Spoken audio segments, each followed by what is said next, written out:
నా పేరు వెంకట్ బంజారా, గిరిజన విద్యార్థి సంఘం జాతీయ కార్యనిర్వాహక అధ్యక్షుని. అదేవిధంగా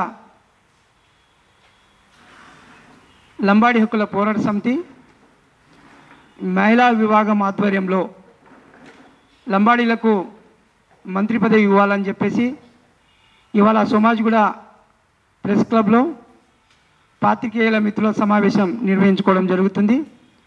మరి మా కార్యక్రమానికి లైవ్ మరియు టెలికాస్ట్ చేస్తున్న సోదరులకు, మీడియా మిత్రులకు పాదాభివందనాలు తెలియజేసుకుంటూ, మరి ఈ కార్యక్రమంలో నంగారాబేరి లంబాడి హక్కుల పోరాట సమితి వ్యవస్థాపక జాతీయ అధ్యక్షులు గణేష్ నాయక్ గారు, అదేవిధంగా లంబాడి హక్కుల పోరాట సమితి మహిళా విభాగం రాష్ట్ర వర్కింగ్ ప్రెసిడెంట్ పున్నీబాయ్ నాయకత్వం వహిస్తూ, మరి ఇదే కార్యక్రమంలో లంబాడి హక్కుల పోరాట సమితి మహిళా విభాగం రాష్ట్ర ప్రధాన కార్యదర్శి అనితాబాయి, అదేవిధంగా లంబాడి హక్కుల పోరాట సమితి రాష్ట్ర ఉపాధ్యక్షురాలు దేవీబాయి, అదేవిధంగా లంబాడి హక్కుల పోరాట సమితి రాష్ట్ర కార్యదర్శి అచ్చిబాయి, అదేవిధంగా లంబాడి హక్కుల పోరాట సమితి రాష్ట్ర ఉపాధ్యక్షులు వసంతాబాయి, అదేవిధంగా లంబాడి హక్కుల పోరాట సమితి రాష్ట్ర కన్వీనర్ పరశురామ్ నాయక్ గారు, అదేవిధంగా అందరితో పాటు ఇక మహిళా నాయకత్వం కూడా పాల్గొనడం జరుగుతుంది. మరి ఇవాళ ఏదైతే తెలంగాణ వచ్చిన తర్వాత లంబాడీల బతుకులు బాగుపడతాయని చెప్పేసి ఆనాడు గౌరవ మాజీ ముఖ్యమంత్రి కేసీఆర్ గారికి 2 సార్లు లంబాడీలు ఓట్లేసి గెలిపించడం జరిగింది. మరి 2 సార్లు గౌరవ మాజీ ముఖ్యమంత్రి కేసీఆర్ గారిని గెలిపించిన తర్వాత మరి కాంగ్రెస్ పార్టీ వస్తే లంబాడీల బతుకులు మారుతాయి, తండాల స్థితిగతులు మారుతాయి అని చెప్పేసి మరి చేయి గుర్తుకు ఓటేయాలని చెప్పేసి మా తాత ముత్తాతలతో పాటు తండాల్లో ఉన్న లంబాడి ఆడపడుచులు అందరం కలిసి కాంగ్రెస్ ప్రభుత్వానికి అధికారంలో తీసుకురావడం జరిగింది.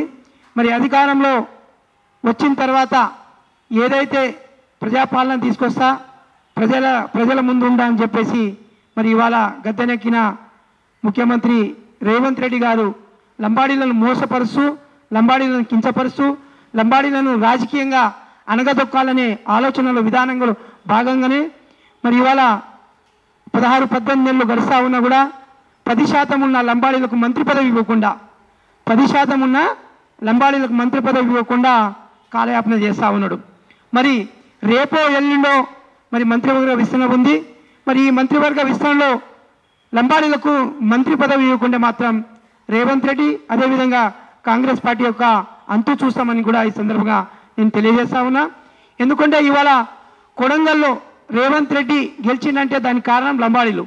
ఇవాళ కొడంగల్ నియోజకవర్గంలో సుమారు ఒక 40,000 మంది లంబాడీ ఓటర్లు ఉంటారు.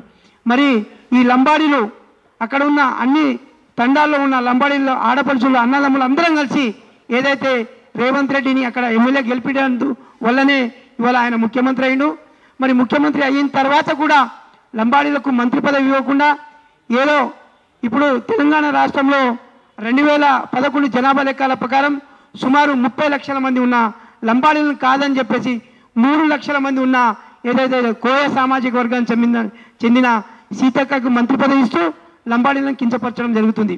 కాబట్టి ఏదైతే జాతీయ కాంగ్రెస్ నాయకులైన రాహుల్ గాంధీ గారు, సోనియా గాంధీ గారు, అదేవిధంగా మనం నూతనంగా ఈ రాష్ట్రానికి కాంగ్రెస్ పార్టీకి పిసిసి అధ్యక్షులైన మహేష్ కుమార్ గారు మీరు ఆలోచించాలి. ఇవాళ ఎస్సీ ఎస్టీ బీసీలు అంటే మనమందరం ఒకటే. నువ్వు బీసీ సామాజిక వర్గానికి సంబంధించిన పిసిసి అధ్యక్షుడు కాబట్టి ఇప్పటికైనా ఆలోచించు. లంబాడీలు 10% ఉన్నాడు. ఇవాళ తెలంగాణ రాష్ట్రంలో గౌడ్స్ ఎంతమంది ఉంటారో లంబాడీలు అంతమంది ఉన్నారు. కాబట్టి ఇవాళ ఏదైతే కాంగ్రెస్ పార్టీ అధికారంలో రావడానికి ప్రధాన కారణం ఇవాళ లంబాడీలు. ఆలంపూర్ నుంచి ఆదిలాబాద్ వరకు ఉమ్మడి మహబూబ్నగర్, ఉమ్మడి నల్గొండ, అదేవిధంగా ఉమ్మడి ఖమ్మం ఈ నియోజకవర్గాల్లో అన్ని స్థానాల్లో కాంగ్రెస్ పార్టీ గెలిచింది. మరి ఈ 3 జిల్లాలో ఉమ్మడి 3 జిల్లాలో అత్యధికంగా లంబాడీలు ఉంటారు. ఈ లంబాడీలు కాంగ్రెస్ పార్టీకి చేయి గుర్తుకు ఓటు వేయడం వల్లనే ఇవాళ రేవంత్ రెడ్డి ముఖ్యమంత్రి స్థానంలో ఉన్నాడు. కాబట్టి ఇప్పటికైనా ఆలోచించాలి. ఒకవేళ లంబాడి సామాజిక వర్గానికి మంత్రి పదవి ఇవ్వకుంటే ఖచ్చితంగా ఇదే లంబాడీలు కాంగ్రెస్ పార్టీని రాబోయే రోజుల్లో గద్దె దింపుతారు. అదేవిధంగా ఈ కాంగ్రెస్ పార్టీ నాయకులను ఎంపీ ఎమ్మెల్యేలను తండాలకు వస్తే మాత్రం ఖచ్చితంగా చెప్పులతో స్వాగతం పలుకుతారని చెప్పేసి ఈ సందర్భంగా నేను తెలియజేసుకుంటున్నా. ఇప్పుడు ఈ కార్యక్రమాన్ని ఉద్దేశించి మా ఉద్యమ నాయకులు లంబాడ హక్కుల పోరాట సమితి గిరిజన విద్యాసంఘ వ్యవస్థాపక అధ్యక్షులు గణేష్ నాయక్ గారిని మాట్లాడవలసిందిగా కోరుతా ఉన్నాను.